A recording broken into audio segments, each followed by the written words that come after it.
Most social media couples break up not because love fails, but because being in the public eye puts abnormal pressure on a normal human relationship. And that introduces us to today's question. Does Rocio's journey to Argentina gives us a hint about a possible breakup? And one of the shortest answers I'll have to give is Rocio's trip to Argentina by itself does not clearly point to a breakup. Sometimes, fans may interpret limited joint appearances or fewer shared posts as a move against someone's wishes. Still, social media platforms often amplify unverified rumors, which then appear convincing, as is the case with Rocio Cabrera and I Am Marwa from Nyabohanse. Now, here is even a more balanced way to look at it, and especially given how online audiences tend to read a lot into influencers' movements. Now, why does the trip to Argentina does not necessarily mean it is a breakup? The first point is independence is normal. Most and many couples, and especially the creatives and digital nomads, they travel separately for all manner of reasons. First, they can travel for family, personal growth, work, or simply to reconnect with their roots. Rocio is not an exception. She has always been portrayed as independent woman.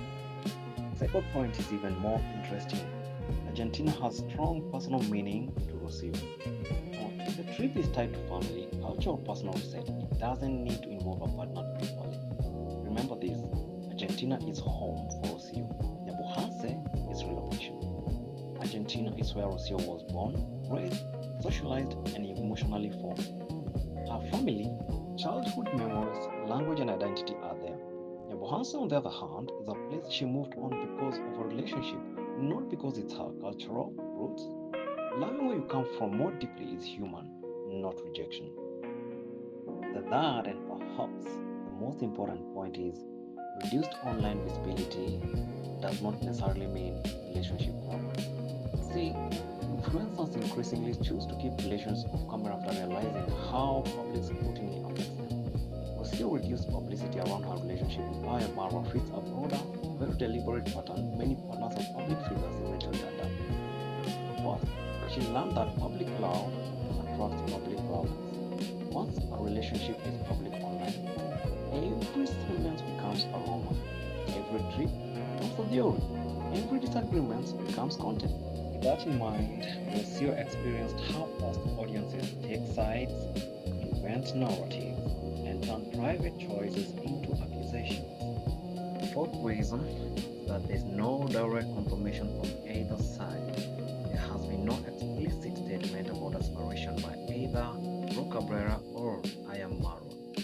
As if not even enough, I Am Marwa made a deliberate decision not to talk about the relationship with Rocio Cabrera online. And I Am Marwa's decision to stop talking about his relationship with Rocio Cabrera online is best understood as a protective and strategic choice, not an admission of guilt, secrecy, or failure. Now, there are several factors that can explain it more clearly. I Am Marwa and perhaps Rocio Cabrera has learned that talking fuels drama, not clarity. From experience, Marwa identified that every explanation creates more questions. Every detail gets misinterpreted. Silence is often twisted, but talking is weaponized. So stepping back is a way of cutting the oxygen to rumors. Again, the relationship stops being just theirs. Once a relationship becomes public, fans feel entitled to updates. Critics feel licensed to judge. Strangers demand accountability for private choices. Marwa likely realized that continuing to explain his personal life was hurting Rocio, was hurting himself, wasn't fixing anything, and protecting Rocio from online attacks. Rocio has received unfair blame, harsh stereotypes, gendered criticism. Therefore, by refusing to discuss the relationship, Marwa reduces her exposure, stops feeding narratives that target her, takes responsibility for where the spotlight lands. And this is damage control, not avoidance. The other point we must discuss and we must analyze is that emotional maturity and boundary setting is very crucial when talking about relationship. I Am Marwa may have made a deliberate decision to set the boundaries into their relationship. Many content creators grow into a stage where they understand not everything that broad views deserves airtime.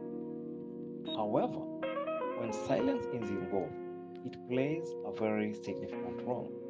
Silence avoids a regret, it avoids misquotes, and it also avoids permanent digital damage. Silence doesn't mean the story is over. Important distinctions though. Not talking publicly doesn't mean nothing is happening privately. It only means one thing or a couple of things. I Am Marwa is prioritizing real life or content. I Am Marwa stopped talking about the relationship because public opinion can't fix private matters, and peace matters more than views. Some love stories survive only when removed from the stage, but even without any public statement from the duo, there's so many people who are speculating about the breakup. To be fair, fans are reacting to patterns. Lack of public mentions, long solo travel without context or explanation. All these patterns often trigger speculations. They are circumstantial, not factual. The most reasonable conclusion in all this at this point, it could be a personal family trip, a temporary break from public life, it could be a private relationship adjustment, or it could mean nothing serious at all. Without confirmation, calling it a breakup would be guesswork, not analysis.